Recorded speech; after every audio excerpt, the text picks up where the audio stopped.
Mates, ngayon ay nag-drawing lang ako, naglilinis pa lang si Mama. Ito yung dinodrawing ko.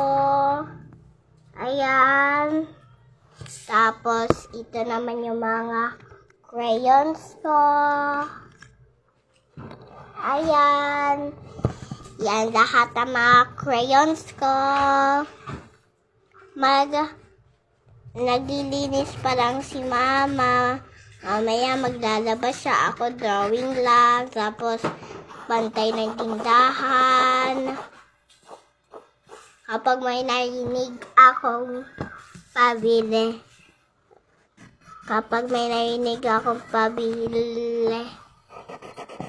Sasabihin ko, Ma, may bibili. Ako lang tagapantay ng tindahan dito kasi wala si ate at kuya. Wala sila ngayon kasi nasa school. Nasa school si ate at kuya.